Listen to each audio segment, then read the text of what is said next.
নিভে গেছে আশার প্রদীপ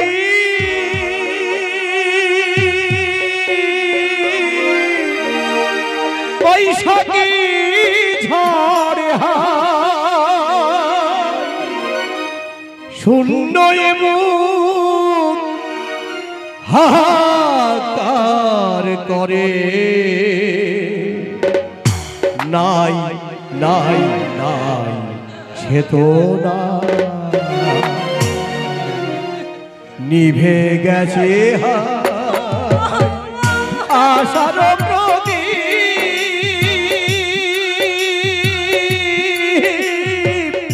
বৈশাখী ঝড়ে শূন্য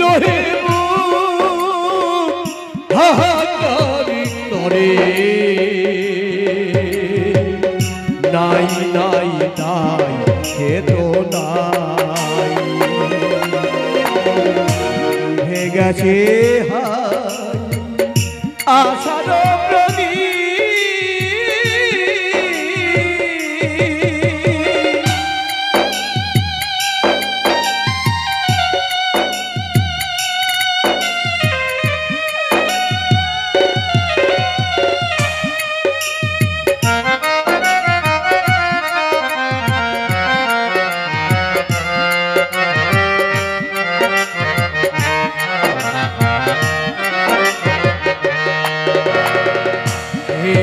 কাটা মিঠুর পাখি আপন ভেবে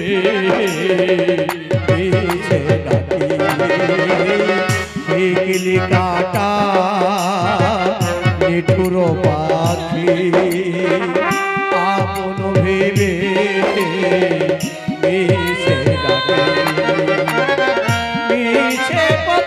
ডাকি মিছে কত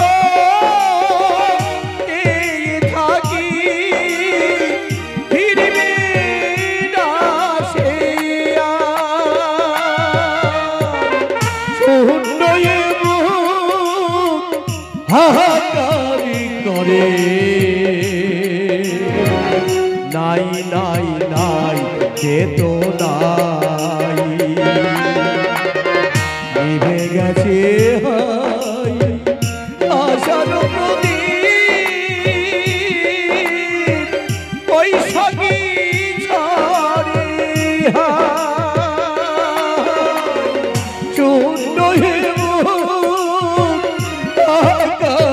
করে নাই নাই নাই চেতনাই নিভে গেছে আশার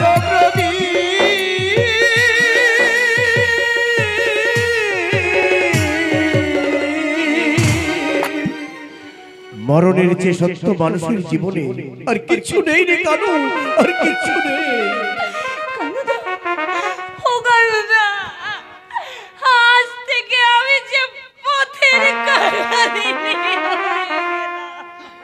যাদের এই পৃথিবীতে আপন জন কেউ নেই তারা বড় দুঃখী, তাই না রে কোনো? এই দেখ না, তোর আপন বলতে ছিল তোর মামা, সে মরে গেল। আমার মা বাবা ভাই সবাই আছে, কিন্তু তারা আমাকে তাড়িয়ে দিয়েছে। ভালোই হয়েছে রে কনক, আজ থেকে তুই আর আমি সমান সমান হয়ে গেলাম। তোরও কেউ নেই আর আমার থেকেও কেউ নেই। ও কানুদা, আমি যে কিছুতেই ভাবতে পারছি না কানুদা, আমার মামার কাঁদিস নে রে কনক, কাঁদিস নে। জানিস আমারও মাঝে মাঝে চিৎকার করে কাঁদতে ইচ্ছে করে, কিন্তু ওই যে বেটা ছেলেদের কাঁদতে নেই তাই কাঁদতে পারি না। বিভোর কাকা বলে গেছে তিনি মরবার পর তোকে যেন আমি এখানে না রাখি, কিন্তু কনক তোকে নিয়ে আমি এখন যাব কোথায়? তোমার যেখানে ইচ্ছা তুমি আমাকে সেইখানে নিয়ে চলো কানুদা। কনক, আমার মামা যেখানে কনক, এই গ্রাম ছেড়ে আমার যে কোথাও যেতে ইচ্ছে করে না রে। এই গ্রামে আমার মা থাকে, বাবা থাকে, আমার ভাই থাকে। আমি কেমন করে এই গ্রাম ছেড়ে যাব? আজ 3-4 দিন আমি না খেয়ে গ্রামের আশেপাশে কাটিয়ে দিচ্ছি। ভেবেছিলাম বাড়ি থেকে মা, বাবা, ভাই কেউ না কেউ তো আসবে, কেউ না কেউ এসে তো ডেকে দুটো খেতে দেবে। কেউ এলো না রে কনক, কেউ এলো না। আরে দূর, মা বাবা ভাই যখন তাড়িয়ে দিয়েছে আর এ গ্রামে থাকবো না, এবার চলে যাও। কনককে নিয়ে তুই কলকাতায় চলে যা কালু, সেখানে কাজকর্মের কোনো অভাব নেই। বিয়েটা করে সেখানে গিয়ে তোর সংসার বাদ। কিন্তু নারায়ণ, ওরে আমাকে যেন ভুলে যাস রে, সময় পেলে মাঝে মাঝে আমাকে দেখতে আসিস। কিন্তু কলকাতায় যেতে হলে যে অনেক টাকার দরকার। আমি ভাই টাকা পয়সা কোথায় পাবো বল? কানুদা, তুমি টাকার জন্য ভেবো না কানুদা। মামা মরবার আগে আমাকে 2000 টাকা দিয়ে। ব্যাস, তাহলে তো আর কোনো চিন্তাই রইল না। ও কনক, সঙ্গে কি কি নিবি সব গুছিয়ে নে, কেমন? সব গুছিয়ে। তেমন কিছু নেব না কানুদা। আমার মায়ের লকেটটা আর আমার মায়ের ছবিখানা আর দরকারি 2-1টা জামা কাপড় ছাড়া আর আমি কিছু নেব না। আর একটা জিনিস, কি? একটা জিনিস সাথে করে নিস রে কনক, আমার এই গ্রামের মাটি। প্রতিদিন সকালে উঠে তো মা বাবাকে প্রণাম করতে পারবো না, তাই প্রতিদিন সকালে উঠে ওই মাটিটুকু সামনে রেখে আমার মা বাবাকে আমি প্রণাম করবো রে।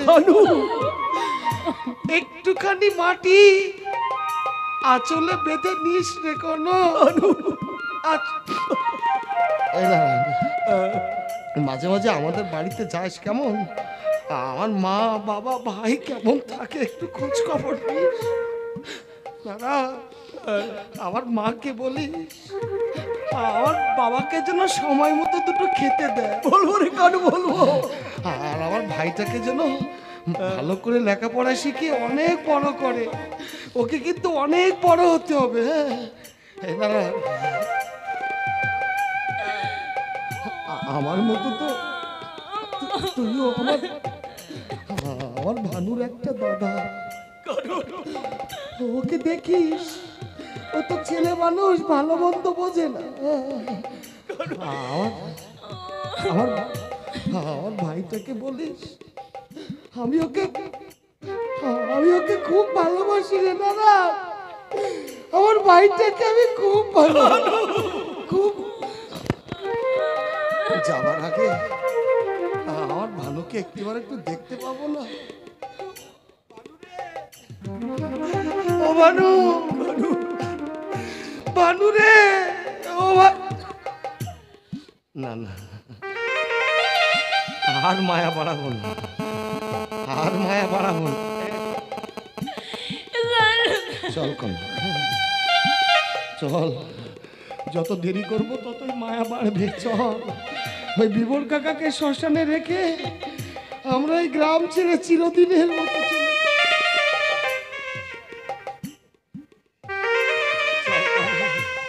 ও কনক, যাবার আগে এই মাটি মাকে একটা শেষ প্রণাম করে নে। আর তো কোনোদিন এই গ্রামে আসতে পারবো না। একটা শেষ প্রণাম জানি রে কনক, একটা শেষ প্রণাম জানি।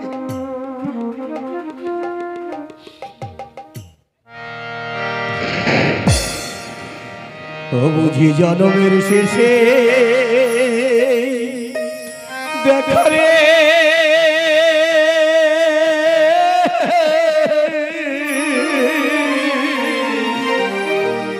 ওরে দেশের মাটি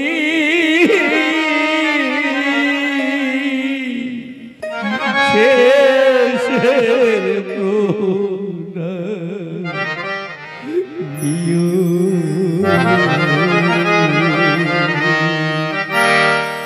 ওরে নিরুদ্দেশে জাতিয়া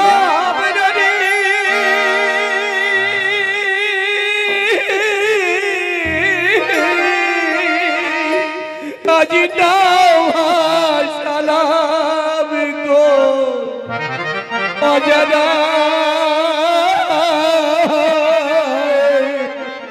ওরে জানি না কি ভাগ্যে আছে রে তুমি প্রাণ খুলে যা দিও দেশের মাটি শেষের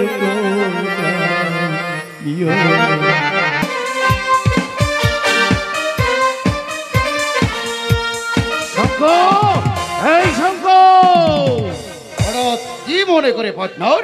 মাঝে মাঝে বউ বাজারে যে বাড়িতে আমরা ভর্তি করতে যাই কি হয়েছে? তার কিছু হয়নি রে শঙ্কর।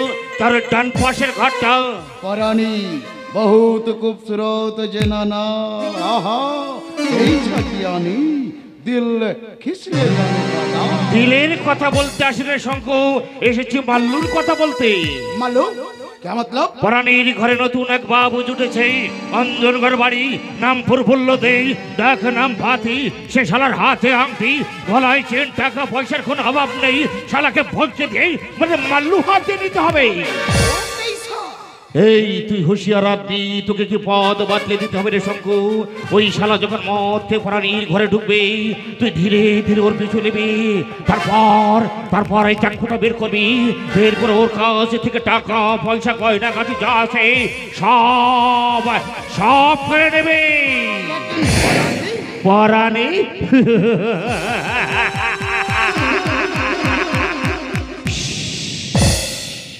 পরানি জেনে শুনে একদম চুপ থাকবে, কিছু বলবে না।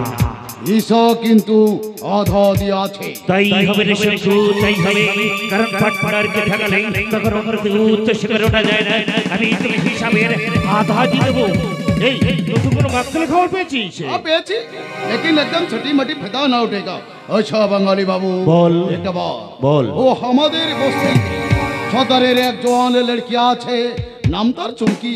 হ্যাঁ ও চুমকির দেখে তুমি আখ দিবে না। ঠিক আছে শঙ্কু, আমি কথা দিলাম ওই চুমকি তোরই হবে। বল। ও আমার ভানু বলে এক নাদান বাচ্চা বাস করে, ও শালাকে ভড়কে দিয়ে আমাদের মাল্লু কামাতে। হ্যাঁ তাই হবে রে শঙ্কু, তাই হবে। তুই যেমন করে পারিস, যেভাবে পারিস, ওই নাদান বাচ্চা ভানুকে এখানে ডেকে নিয়ে আসবি। তারপর তুই আর আমি দুজনে মিলে ওর কাছ থেকে টাকা পয়সা গয়না গাঠি যা আছে সব করে নেব। আরেকটা বার বল। আমাকে দিয়ে কাজ গুছিয়ে নিয়ে যদি আমাকে ছুড়ে ফেলে দেন, তাহলে এই শঙ্কুর সাক্ষ্য আপনার খেল আপনার খেল খতম করে দেবে। কথাটা ইয়াদ রাখ। শঙ্কু হারামি।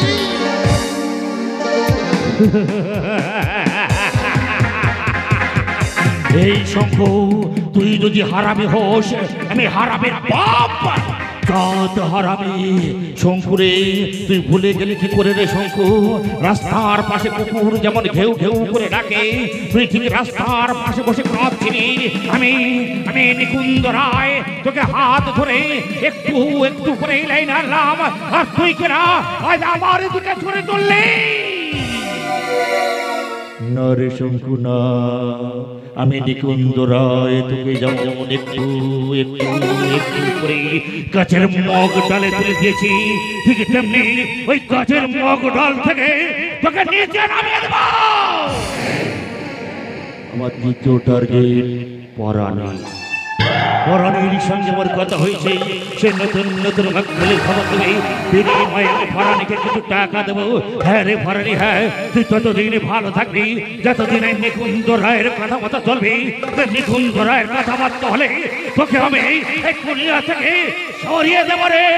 মনে রাখিস, আমার নাম নিকুঞ্জ রায়।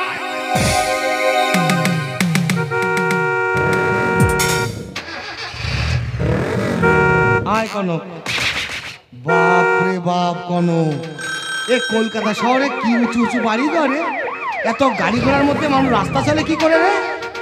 হ্যাঁ গো, হ্যাঁ। বলছি হ্যাঁ গো। বল না। দেখো, ওই দূর একটা বাড়ি দেখতে পাচ্ছ, বড় বড় আলো জ্বলছে। হ্যাঁ হ্যাঁ। আচ্ছা, ওই বাড়িটার উপরের ঘরটাতে যদি আমরা দুজন থাকি, কি মজা হবে বলো তো?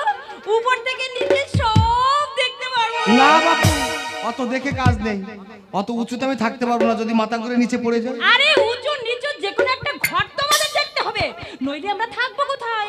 আরে এত ভাবছিস কেন? এত বড় বড় বাড়ি ঘরের মধ্যে আমাদের থাকার একটা জায়গা আমরা নিশ্চয়ই পেয়ে যাবো। পেয়ে যাবো বলে নিশ্চিন্তে এখানে দাঁড়িয়ে থাকলে তো আর চলবে না। এদিকে তো সন্ধ্যা হয়ে আসছে। তা তো আসছে, কিন্তু কিন্তু কি? কিন্তু কি? ও, তুমি টাকার জন্য ভাবছো নিশ্চয়ই। আরে বাবা, আমার কাছে তো 2000 টাকা। চুপ কর। আমার কাছে 2000 টাকা বলে চিৎকার করো না, এটা গ্রাম নয় শহর, বুঝতে পেরেছো? সব ছদ্মবেশের গুন্ডারা ঘুরে বেড়ায়, ছো মেরে টাকা নিয়ে চলে যাবে।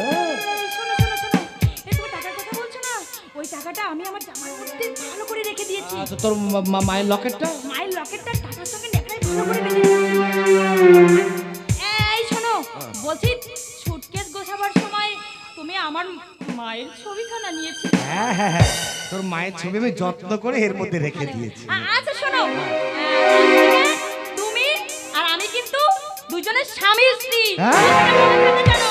এই সে কি রে, তোর সঙ্গে যখন আমার বিয়েই হয়নি। আরে না হলেও এখানে আমাদের স্বামী স্ত্রীর পরিচয় নিয়ে থাকতে হবে, নইলে যে সবাই আমাদের সন্দেহ করবে আর ভাববে তুমি আমাকে নিয়ে পালিয়ে এসেছো। এই করো, বিয়ের না হতেই স্বামী স্ত্রী।